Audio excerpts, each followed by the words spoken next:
Until you're in that party, that's what I will know.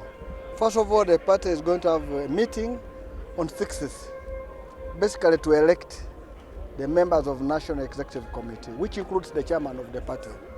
But the meeting will be convened by the chairman, and with the chairman is office of the chairman. So if Birigwa is busy jumping over walls, that is his problem, but that is his party should come back.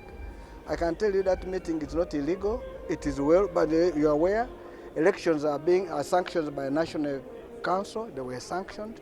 This process started in 2019, unfortunately because of COVID it couldn't be completed in 2000. Now we had an extension for 3 years. As you recall, Parliament passed a law that parties should find a way to put their candidates for the forthcoming election of 2021 or to renew their leadership in their parties.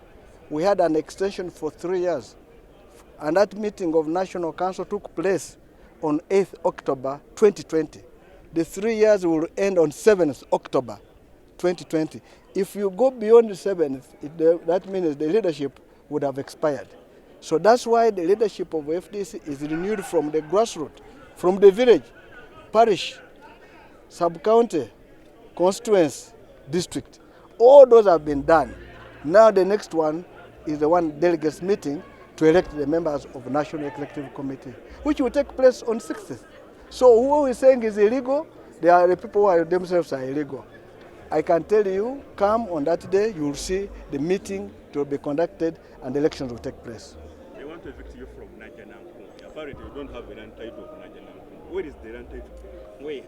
Who has the land title? Huh? You see, I'm the accounting officer. I'm the Secretary General. I'm the accounting officer. I have the assets and liabilities of the party. Let him who is claiming to have a copy, the land title to show you. Let him show you the land title.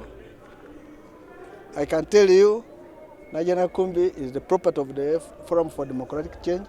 You had some people were running that they are going to banks. They were chased because they know there's only one Secretary General, and that's Nandala Mafabi.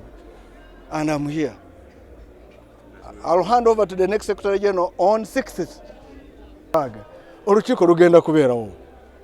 Teri agambye singa ya awakana ati olukiiko tebalukola bulungi. Yandirinze olukiiko ne lubeerawo n'agamba chairman teyaliwo. Naye ojja kulaba olukiiko olwo nga lugenda bulungi. Omulimu gw'okukola olunaku olwo chairman okukola okugamba ati nsanyusa okubalaba badelegates leero omulimu omukulu gw'okukola Electoral Commission. Under Article 29, omuntu akulira election mu party yaffe ye Electoral Commission. Bagala bafumule Najjanankumbi. Emboozi. Emboozi. Nze njagala yagamba n'ekyapa akirabalageko. Nze nga accounting officer w'ekibiina, nze akuuma assets ne liabilities z'ekibiina. Era ebintu byamwe by'ekibiina nabikuuma bulungi. Nja kubihanding over nga mukaaga to new Secretary General. Ekyo nze njagala yagamba n'ekyapa abalage. Chairman Mao yabalumiriza okugenda mu State House nga mwesibe ejjabu z'abasiraamu. Ye mwennyini abalaba. Kubanga beesiba jjabu mwennyini abamanyi.